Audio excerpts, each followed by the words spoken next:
और जब मैं ये बात करूं 1 साल में बहुत आगे निकलना है तो निकलना ही है। असंभव कुछ नहीं है।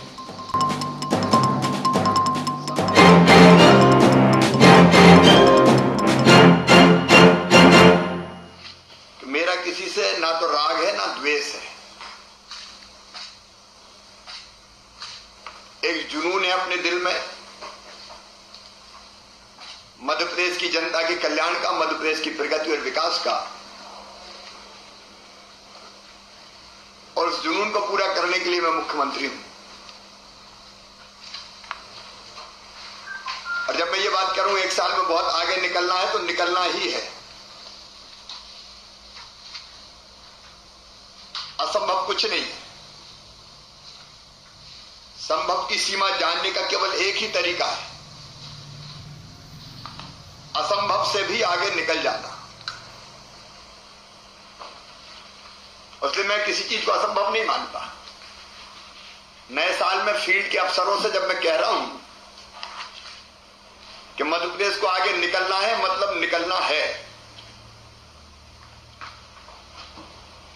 और उसके लिए हम परिश्रम की पराकाष्ठा और प्रयत्नों की परिसीमा करेंगे।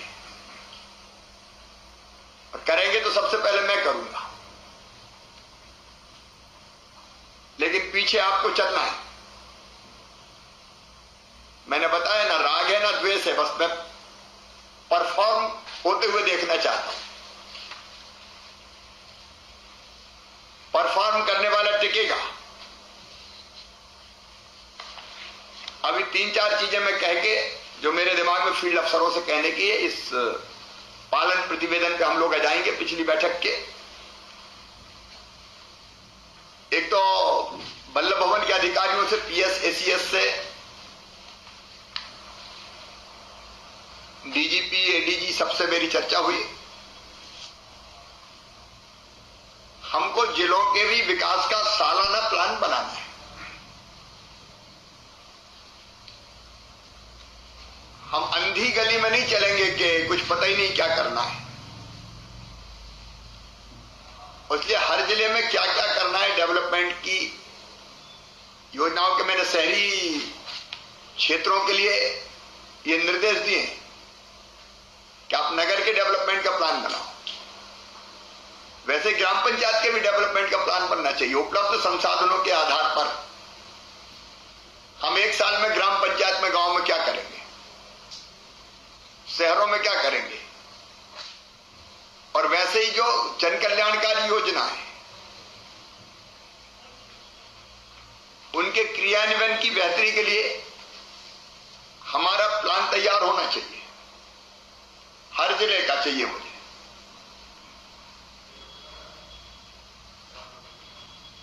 और एक तीसरी चीज है गुड गवर्नेंस। योजनाओं का लाभ बिना समय गवाए, बिना लिए दिए समय पर मिल जाए। टेक्नोलॉजी का उसमें हम लोग इस्तेमाल कर रहे हैं।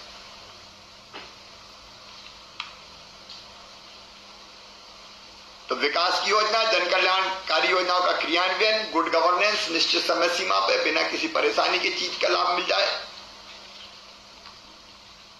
और कानून और व्यवस्था बेहतर हो। ये जिले के आधार पर यह आकलन करेंगे। और कानून और व्यवस्था की भी आप योजना इसलिए बनाए कि अगर भिंड में कोई समस्या है, मंदसौर में कोई समस्या है, बालाघाट में कोई समस्या, अलग अलग तरह की है, तो एक तो तात्कालिक रिएक्शन होता है, हम उसको तुरंत निपटाते हैं, लेकिन दूसरा हम लॉन्ग टर्म प्लानिंग भी करें उसमें कि लंबे समय से अगर अफीम की तस्करी हो रही है तो हम लॉन्ग टर्म में कैसे उसको पूरी तरह से खत्म करेंगे। नक्सल समस्या है तो उसका समाधान कैसे हम करेंगे। गुंडागर्दी और बदमाशी है कहीं या माफिया है तो उनको कैसे हम समाप्त करेंगे। तात्कालिक और दीर्घकालिक समस्या के आधार पर। और एक, क्योंकि जिले काम के आधार है, गांव शहर जिला, भारत सरकार की सब योजनाओं में नंबर 1 रहना है हमको। और ये तब होगा जब हर जिला परफॉर्म करेगा। अभी कुछ योजनाओं में हमारी स्थिति बहुत बेहतर है, और जिलों में आपस में भी मैं प्रतिस्पर्धा चाहता हूं। कौन जिला नंबर 1 नंबर 3, ये स्वस्थ प्रतिस्पर्धा हो। देश में केंद्रीय योजना, प्रधानमंत्री जी की योजना में भी नंबर 1 रहना है, और जिलों में स्वस्थ प्रतिस्पर्धा हो। सब योजनाओं में बेहतर क्रियान्वयन के लिए कौन बढ़िया काम करता है, और ये सब योजना आप प्लान पूरा आप तैयार करेंगे, सीएसडीजीपी देखेंगे और उनको इंप्लीमेंट करवाएंगे, उसकी मॉनिटरिंग करेंगे। कमिश्नर्स का और आईजी का भी अपना रोल रहेगा। इन सब चीज को कमिश्नर को अपने कमिश्नरी क्षेत्र में देखना है और आईजी को अपनी रेंज में देखना है। तो ये हमारे जिले का सालाना प्लान तैयार हमको करना है विकास का।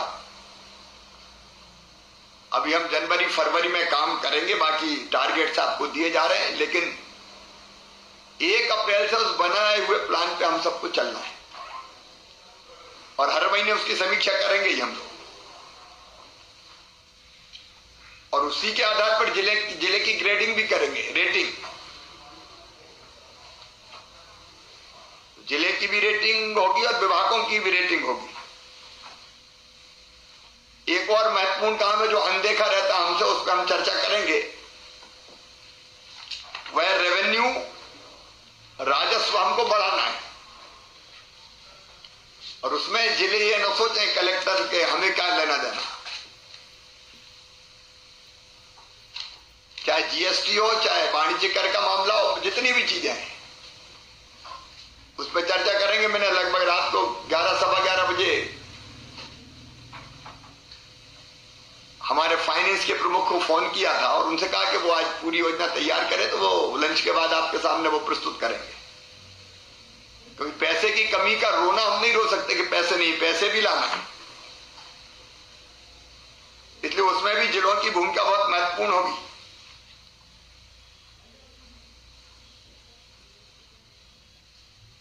और एक कोरोना के वैक्सीन का टीकाकरण,